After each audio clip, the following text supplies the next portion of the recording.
Mulai dari seorang pria di Jakarta Selatan yang meninggal secara live streaming dengan aksi bunuh dirinya pada medio Maret 2017. Pemirsa, seorang anak ditemukan meninggal dengan cara menggantung diri.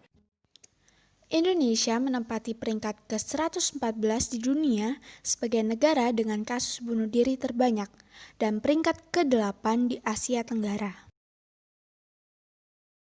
Menurut data Organisasi Kesehatan Dunia atau WHO, pada tahun 2015, bunuh diri menjadi penyebab kematian tertinggi kedua pada kelompok usia 15 hingga 29 tahun.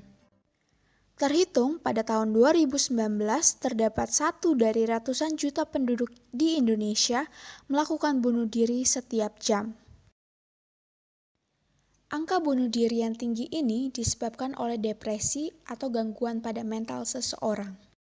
Dina, nama samaran, adalah seorang penyintas bunuh diri pada tahun 2019.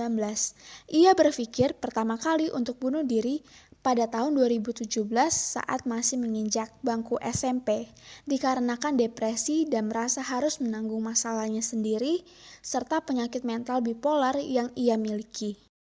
Mungkin mulai muncul pertanyaan-pertanyaan di pikiran kita, apakah mereka tidak mencoba menyembuhkan depresi atau penyakit mentalnya sehingga tidak semakin parah dan mengakibatkan keinginan bunuh diri?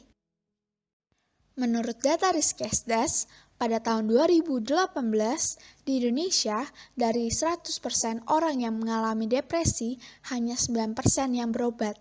Apakah yang menyebabkan hal tersebut?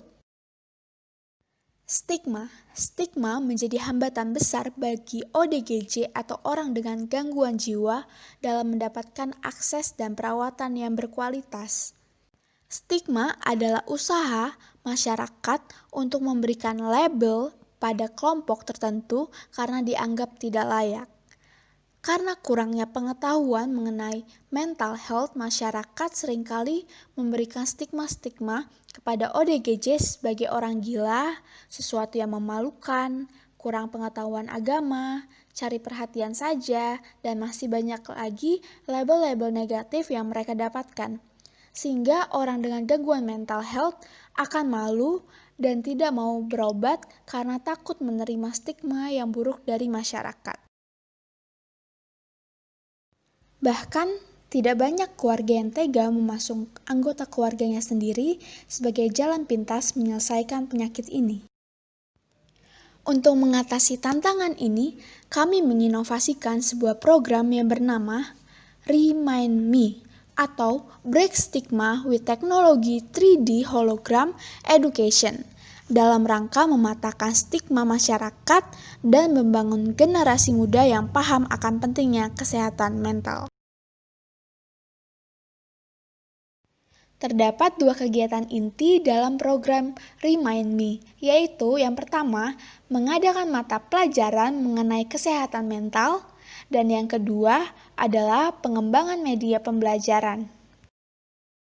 Mata pelajaran mengenai kesehatan mental ini akan membahas bagaimana siswa dapat mencintai dirinya sendiri, seberapa penting kesehatan mental, dan juga cara bagaimana menanggapi orang yang mengalami gangguan mental. Dan melihat bagaimana banyaknya remaja mengalami depresi dan tingginya angka bunuh diri, maka kami akan memfokuskan pembelajaran ini pada jenjang SMP dan juga SMA yang berlangsung minimal selama 1 semester.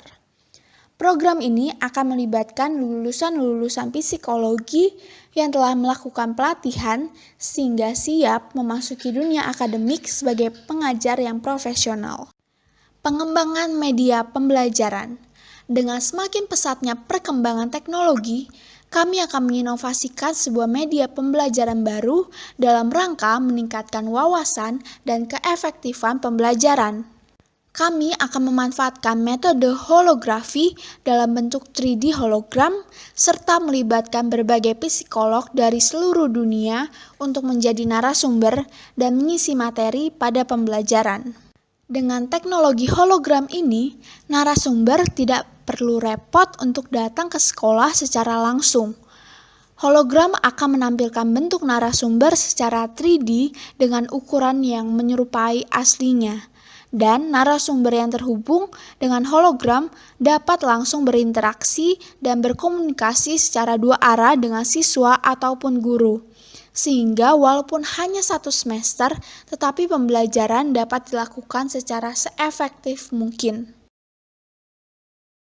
Hologram juga dapat dimanfaatkan oleh guru untuk menampilkan materi atau PowerPoint dengan cara yang lebih menarik, sehingga pastinya siswa akan lebih tertarik dengan apa yang disampaikan.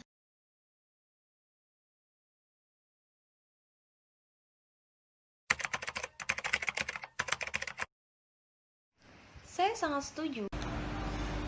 Menurut saya setuju.